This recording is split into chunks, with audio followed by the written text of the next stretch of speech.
Hey everybody, welcome to Process Server and Messenger. Don't forget to like, comment, subscribe, rate, review, or whatever it is you do, wherever and however you watch the show. Also, I got up here, let's see if this little fade works. Boom. www.surfct.net and my Patreon, www.patreon.com/processserver and messenger. The first website, surfct.net, is my website if you need something served, especially to registered agents like LegalZoom and CT Corp. And then at the bottom there, you got the Patreon link, which is where I put extra bonus content and footage and cool, fun stuff for you to enjoy. And go ahead and check it out. It's a good time. All right, everybody. Thanks.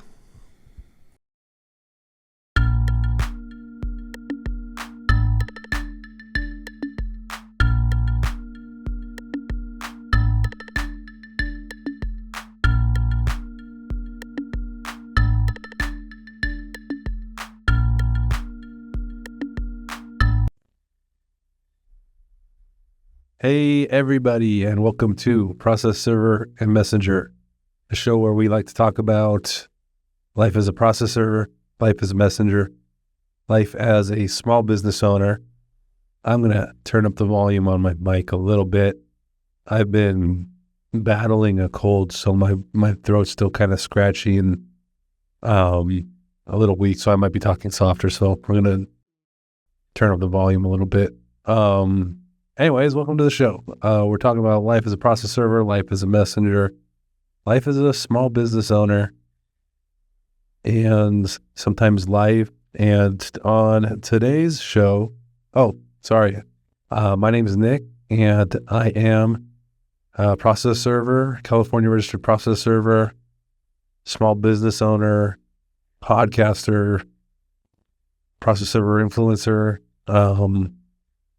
sometimes messenger. And on today's show, I just thought I'd talk about whatever, anything. It's Friday. I might talk about a couple of things I worked on this week, and also I thought I'd start with the Tour de France, which it ended a couple days ago. Ended 5 days ago. And I haven't. I thought I was going to do a little podcast on it, but I didn't get to it in time. So now it's Friday, and I've already seen a bunch of content and articles, and I'm a little late to the party, but whatever. You know, being late is cool. First, I'm going to just talk about my thoughts, and then I'm going to talk about, and then I'm on Reddit, Tour de France. I'm just going to kind of read some of these comments and tell you what I think of them. It's kind of like a cheat code. Tadej Pogacar won. Jonas Vingegaard second place. Actually, let me look at the results. It was so long ago.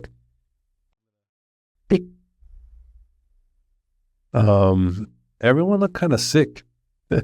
They were like the fastest times ever, or in a long time, and yet people looked like sick. Like it had been such a long season. Like there was a flu going around.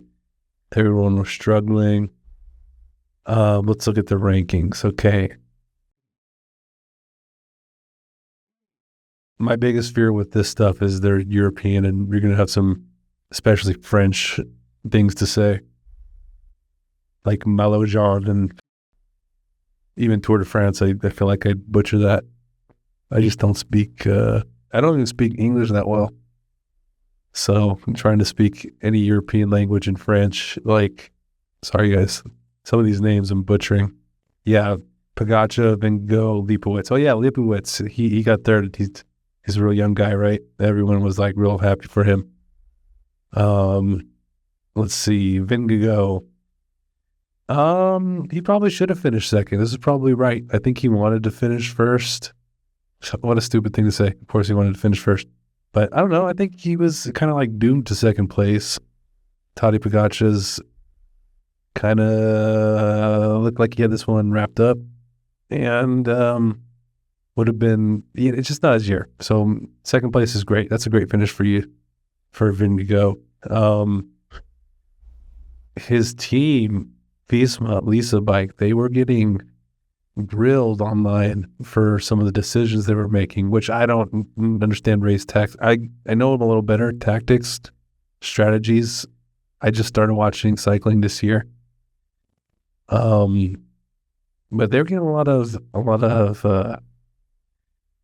chatter about what they were doing wrong and they weren't supporting him. But it's kind of like, you see this narrative sometimes in other sports where a guy who's probably going to finish second, or let's say the NBA, you're probably not going to win the championship, and you get second place in MVP voting, and then you lose to the MVP in the championship, and then people start to like talk about your team and what they did. Did they failing you, and are you getting the best of your legacy, and blah blah blah? And you go, man, he did a good job. He was second best this year, and he came in second place. You know. His team had a rough time though, and there's a little bit of, oh, he's so great, he should be winning, and they're letting him down, and they have bad strategy, and the UAE team has such a strong team. Like, I mean, Beast Melissa bike's pretty strong too, but they're like, UAE is hard to beat that team, and they got the best rider. It's just, what are you going to do? They're getting a lot of crap. They're getting a lot of chatter for their tactics, but in the end, they won the team points, whatever. Their team won. They're the best team, I guess, in time. I don't know how they calculate that one, but also they had a couple wins, and they won on the last day. I believe that guy. Yeah. Sorry. Wout van Aert, yeah, famous guy. People love him. He won on the final stage, and that was awesome. So they had 2 stages, 1 general ranking 1. So as a team, they kind of salvaged something at the end. But I don't know. They were getting a lot of crap, and whatever. They did their best, man. They were second best, and they got second. Like. Maybe next year it'll be their year. I don't know. It was a little bit much. They're a good team. I didn't really understand the criticism. They were getting nonstop the whole time, it seemed like. Tadej Pogacar, he's great. He won, made a good final day of it. Wout van Aert won. They had a nice little race. They added the section in Montmartre, which kind of like changed the nature of the last day of the race, and a lot of people were very questionable about whether that was going to work or not. And it ended up being awesome. It was really fun to watch. I've heard of Montmartre. I know about it. I saw the Moulin Rouge up there, and I've seen that movie. So it's like a famous area. I think in LA, it's like equivalent to like Silver Lake or kind of that part of town where there's a lot of hills and a lot of cool people. So last day, the last race stage, was, awesome. It was great. It was really fun to watch. I don't remember, I've watched Tour de France before. I don't remember the last day being that cool, that exciting. Okay. Tadej Pogacar, he won. He was pretty much in control the whole time. He didn't let his best. Like I said, maybe he was sick. Maybe it's just been a long season. Maybe it's just too much winning, too much training, too much something. But he didn't look his best, but he still was dominant. That's how good he is. He's just able to win and be the best, and kind of, he's almost got it on cruise control right now. He's not that far ahead of some of the other cyclists, though. Honestly, the way people talk about him, he is so great. He really is. But, he looked vulnerable oftentimes in that. And I just thought, yeah, he's winning right now. And what's the expression? You make hay when the sun is something. I'm not a farmer, but when the sun's shining, things are good for him, so he's got to keep winning. But I don't think he's like unbeatable. There was a couple times where you think he was unbeatable, and then other times where he looked very beatable. So right now he's just in the pocket. It's his time. He's winning a lot, but that could change real quick. So we'll see. I like watching him. I like rooting for him. His team's awesome. But we'll see. Yeah, people also love a lot of the other cyclists, and I don't know. We'll see how. There's other races coming up. There's a Volta de España. For me, look that up. It's another language that I'm butchering. La Vuelta. All right, they're 21 days, 11 hours, 25 minutes, and 18 seconds. So, yeah, that'll be the next big one. All right, I'm going to go through some of these Reddit comments to just kind of pick off some other people's comments and tell you what I think. Let's see. Vingegaard's kindness and patience as a world-class athlete is so underrated and not covered enough. Blah, blah, blah. Okay, sure. All right, he's a cool guy. Everyone seems to love him. He's very beloved and respected and honored. So I don't know him personally. Never met him. Is he short? I saw him. None of that matters. I don't care. Whatever. But I saw him next to some of the other cyclers.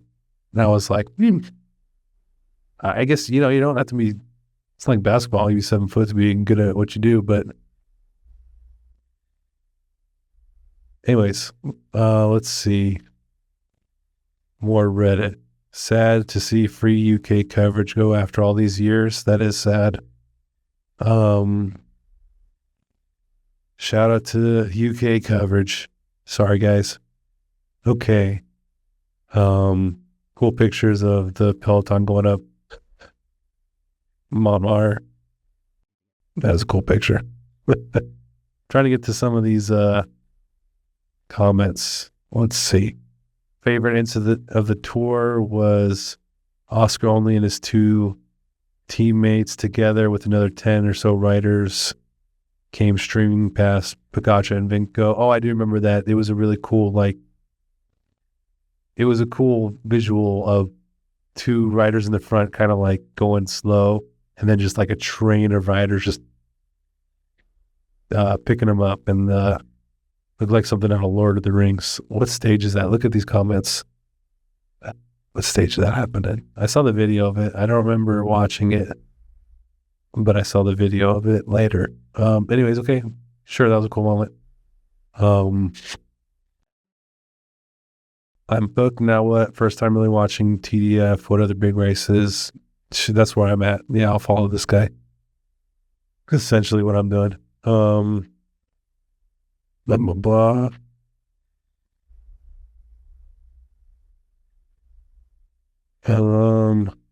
If Poggy is clean, does that mean he would be even 10% better on juice? No comment. I don't care about juice or whatever. What a weird Reddit comment. People on Reddit, man. What a weird thing to bring up. I don't know why that's where, it's like, go see a therapist or something.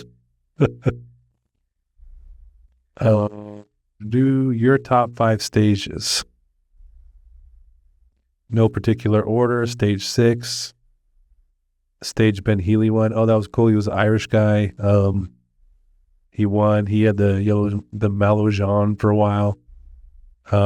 He was cool, man. I didn't know much about him. He was definitely one of the guys that I didn't know about coming in, and after watching it, how can you not like that guy? Stage 21, that was a classic one. That was the last stage of the race. It was cool. People were not sure how it worked, but it was awesome. Stage 11, breakaway, fantastic. Abrahamson won. Vanderpool thought he attacked with the win. Okay. Stage 11, I don't remember that one.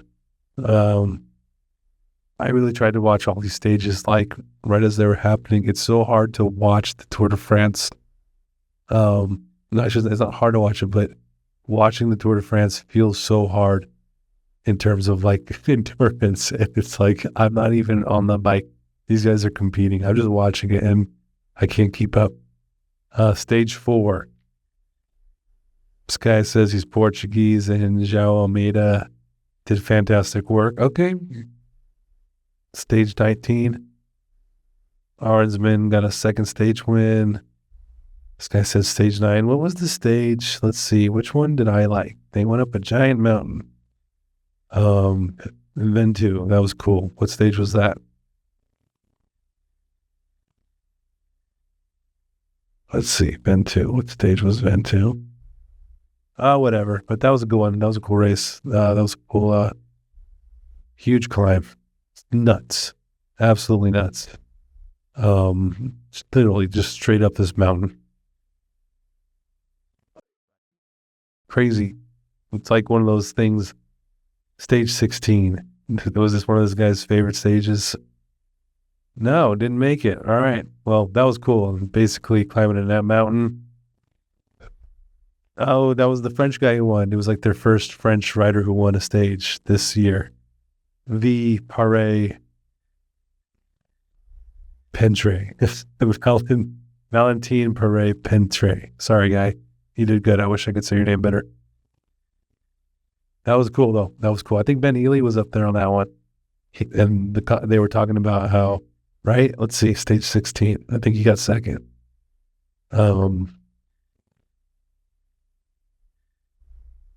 Because if I'm remembering this right, yeah, he was in second because they were talking about how crazy it was that he was even up there. It looked like he was going to win for a while, and he didn't, got second, and it was cool. But it was just really impressive that he was even there. They couldn't believe the people, the commentators I was watching on Peacock, and they just were so impressed by that guy. Wadacom, yeah, wasn't that another? That was another one that was awesome.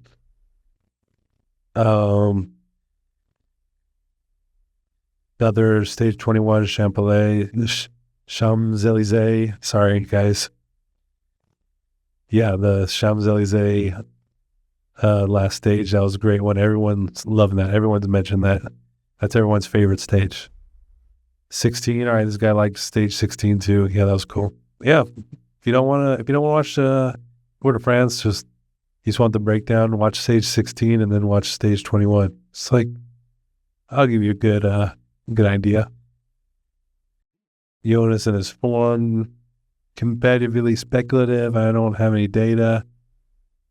People underestimate his long-term damage from a previous crash. Yeah, okay. This guy's saying, can this guy come back? Like, was he struggling because he's still injured? Can he recover? Oh, next comment. Can Vingegaard win again? I'm going to say yeah. I started this season really into Pogacar, and now I'm like, I don't know. Hoping maybe someone else kind of steps up. Could it be Vingegaard again? Could it be that French guy I just mentioned? All right, Tour de France. Yeah, I guess that's enough time on that. It was cool. There's a lot of pictures here. I was looking for some more comments. Tour de Femme. Yeah, okay, the women's Tour de France. I'll watch that. That's right. That's going on right now. Theory on Pogacar's current state. Blah, blah, blah, blah, blah. Struggle due to a cold. Yeah, I said the same thing. Kind of looks sick, kind of like there was something going around, and nobody wanted to admit it. Like, I think a couple guys dropped out with some sicknesses. And, right? Evan Paul, what did he get out for? I think he got sick, right? Abandoned. Yeah, at stage 14. That was that wasn't great. Didn't love that, but it's not his fault. I think he got sick. He won a stage and then he it's kind of struggled and then abandoned on stage 14.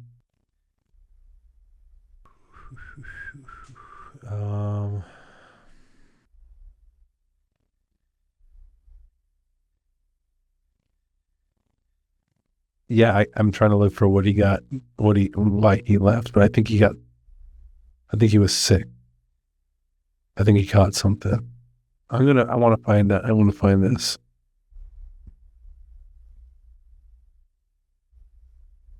I want to get this right. I don't remember him falling. I think he got sick. Oh, he started with a broken rim too. Oh, I guess maybe it was a couple things. Maybe he was just recovering. Man, I wish I could find out why. Abandoned race. Maybe it's just he's not recovering well. Maybe he was injured and he hadn't had enough time to train and he was just struggling. But I want to say he got sick. Someone else got sick. If it wasn't him, it was someone else. But I don't want to say the wrong thing. So let's just say he abandoned.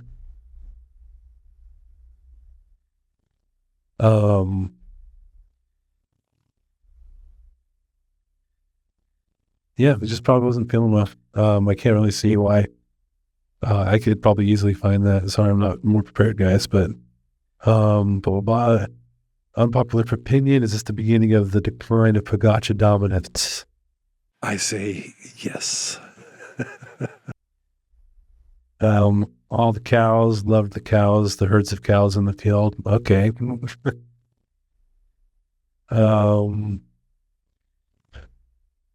Honest question, was Affini any useful? No hate to him, but I never heard him getting mentioned.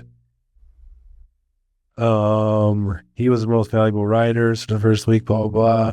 And, okay, was he useful? Question, answer, yes. Affini was useful. Good for you. And that's the Tour de France coverage for the podcast.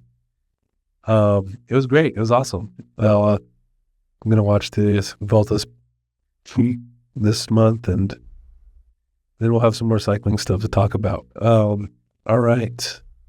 On to the meat and potatoes of the podcast, Process Server and Messenger. Man, I've been so freaking busy. It's been crazy. I think everyone's trying to sue each other before summer's over or something. Last week I was a witness in a small claims case to a survey I had done.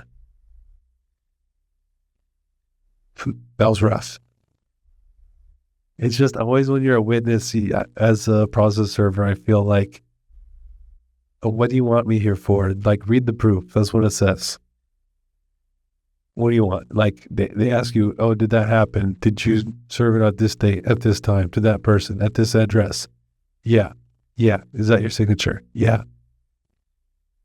I prepare my own proofs of service too, so it's extra like, it's not like I'm a process server testifying for a proof that someone else made in an office and I haven't seen it before and I don't usually fill out the proof, so I don't know what they say. I do all my proofs myself, and so I know what they all say, and I know I'm the one who made them.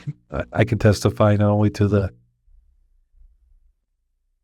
the service, but to the proof and the signature, and I made this. This is mine.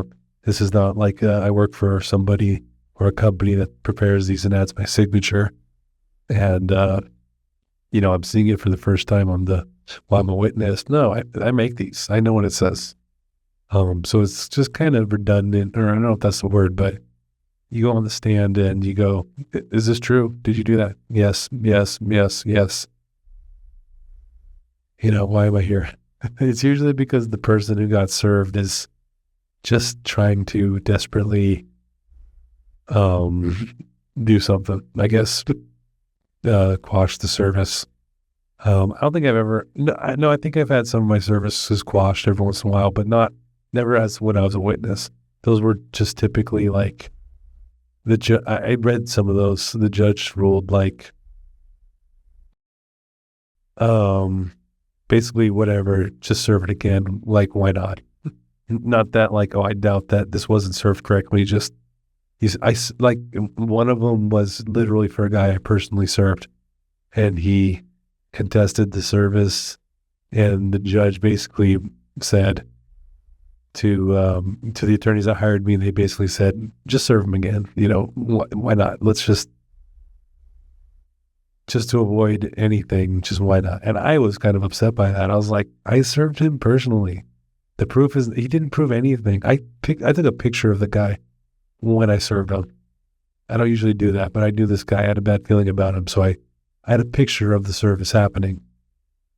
And the judge still was like, just do it again, whatever, no harm. And I was like, all right, I guess I got paid to do it again. Still. But no, those are usually typically boring, but I'll do it because the clients that hire you, like, you kind of have to anticipate that it's going to happen. It's part of the job, so it's not their fault. They just want to help support their case and make sure that, yeah, it's their life, it's their case. As a process server, you might get called as a witness, so you got to be prepared for that. It'll happen. It's just usually really boring. You're just sitting in a courtroom, like small claims too. You ever been in a small claims court? Those people are not attorneys. I love my neighbor and my fellow, I guess neighbors. And I love the judicial system and the courts and the judges and the clerks. But man, there's some rough arguments happening in small claims. It's hilarious. It's great. There was one that was involved in there's a lot of Airbnb ones. Oh my gosh, the judgments on some of these Airbnbs. People will Airbnb and then they won't leave, and then they'll evict them, and then they'll sue them for, this guy was in small claims for whatever, 11,000. And the other person didn't show up, so he won. Oh, that's a lot.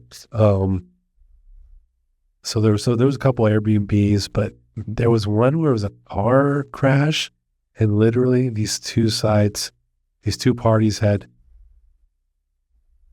complete opposite stories, and it was very obvious who was not telling the truth. One side said, they hit me. The other side said, no, you hit me. It was like a complete two different stories, and it was just painfully obvious who was not telling the truth. I feel like everyone in the court was like, oh, this is not going well for you, buddy. A lot of interesting small claim stuff. The service I was a witness to, the one that I did, ended up,